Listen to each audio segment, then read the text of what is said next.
Earlier on this bulletin, we told you about the federal government's move for the Nigerian judicial sector as they undergo a significant transformation as the federal government announces a staggering 300% salary increase for judicial officers nationwide.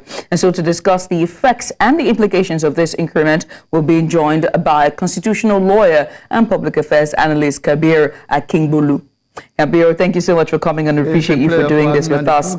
Let me get started by asking about what you think the effect of this 300% increase in salaries and allowance for judicial officers or officials will have on the independency of the judiciary in Nigeria. I can tell you it will go a long way in ascertaining more the independence of the judiciary. Although judiciary, by the constitution, has been made to be independent, so also the men that man those courts.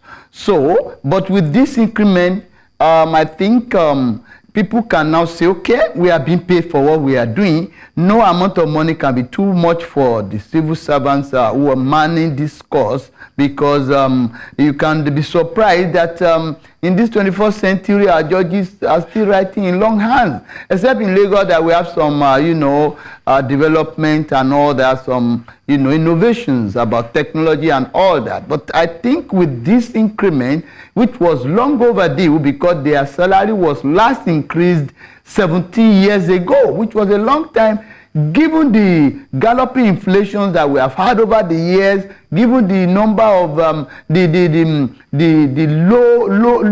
low in power, in purchasing power of our naira, yet they are being paid a paltry sum. But with what they are paying them now, at least, it's not yet to Urudo, but it's something to really write home about. And because the CJN will be earning about 6.3 million per month, while the other justices of the Supreme Court will be earning like 4.8 or thereabout. Per annum of the CJN will be about 64 million, while those of the other judges will be about 60 million. And I think this is something, at least compared to what some of the lawmakers, collect as well.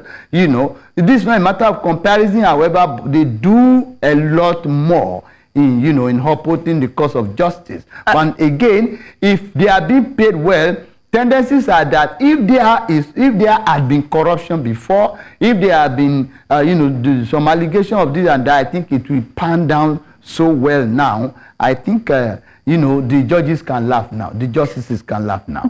Kabir, there's been a lot of criticism about, the 300% increment. And, many critics and observers and analysts have said that this is a state capture if you're going to be increasing their salaries. And what kind of look would it give to other government Nigerian workers? Take, for example, the NLC and the implications. You're saying 300% increment compared to the Nigerian government workers. Some of the Nigerian government workers, should similar adjustments be made for other public servants? What would you say to that? Well, I would have loved a situation whereby the workers are paid adequately for what, for the job they are doing as well. Because what is source for the goods is also source for the gander. I would not be one of the people who will support it, because it's the judiciary, they should pay them, and the pay is okay for them, but it's not okay for other people. I don't think so. However, we should also think that one step after the other, a long journey comes to an end, and Rome was not built in a day. The government that has started this one can still do more. They should go, they should, vent their touchlight on other areas of the economy, like the civil service, and some other things like the NLC have been demanding. They should do something also for the workers, so that they will not think, it's only the judges that you care for, it's only the justices that you think are deserving of better pay. No, it shouldn't be so. However, some of the people that are criticizing the increment of this salary of judges or justices should also think about the amount of money being paid allegedly to the legislators. Nobody has been making any issues out of this. Why should it now be different when it is the turn of the judiciary? I am not saying that they are not entitled to their own thing, but they should fight for that one, because it's a different thing when you are saying the judges are not entitled to this amount. But if they are entitled to it, all they need to do is to fight for the emancipation of the civil servant from the shackles of poverty. And do you think that NLC isn't fighting enough? I mean, we just saw a long back and forth with negotiations and picketing and just protests from the NLC, from the sit-at-home to the strike, them fighting for a number that have now come to an agreement of 70,000 naira. But away from that, because we're pressed for time, we see the judicial system of Nigeria, a very slow system. We see the hold-ups in the system when it comes to cases being prosecuted and even seeing their day in court as fast as quickly. Are there any legal or ethical concerns regarding the significant increase in remuneration for judicial officers, particularly in the context of Nigerians' current economic situation, especially with the judicial system? Do we see this helping the system improve in any form or any shape? I don't think it will help the system, because if you are saying it's going to help the system to be reformed, then you are, so it may be suggestive of the fact that the money is a kind of buying for them, or a kind of tip for them and all that. No, it is their right. It is the right of every worker to be paid. However, the NLC also, they have fought a good fight, but they have to still continue to be fighting for the welfare of their workers. Don't the government is their prayers. However, when you talk about cases taking a long time, it is not the work of the judges, but we have shortage of judges and justices across the country. Today in Nigeria, though they are making maximum use of it, we must commend this president for doing this. We have never had the highest number of 21 justices that the Constitution has recommended. The highest we have ever had was 16. But now this president has increased the number to the maximum number, which is good. Let us see how that one pan out. It is going to help us. But in other aspect of the judiciary, Court of Appeal, high courts, we need _4 of what we have in some of the states, especially places like Lagos, Port Harcourt, and Abuja. There are shortage of justices.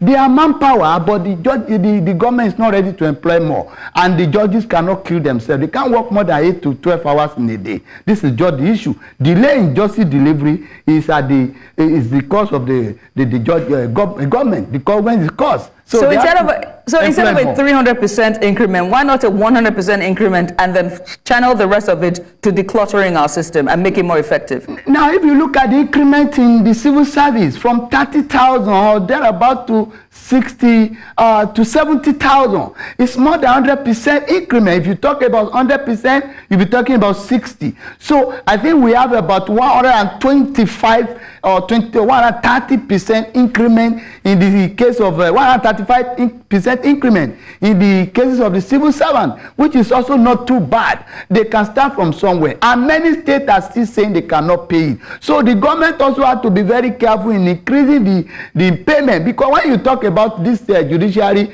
Supreme Court have only 21 justices. What are we talking about? And so I ask again, if it's 130% we're working on in terms of percentage, why not 130% increment and then channel the rest of these funds to decluttering the system to make it more effective for the people? The 100%, the remaining 170% or thereabout for the judges, if you talk about 300, cannot be enough to do anything, because the number is paltry. The numbers are paltry. There are just how many of them. It cannot do any substantial effect on the economy. However, I believe that the Nigerian workers are, they are the worst pay, one of the worst pay in the country. They should be paid very well. The economy is very bad. 70,000 is nothing to write home about. I can defend that anywhere. I mean, we can agree on that one. But I mean, Kabir Akingbolu, we appreciate you for doing this with us. Thank you so much for coming on.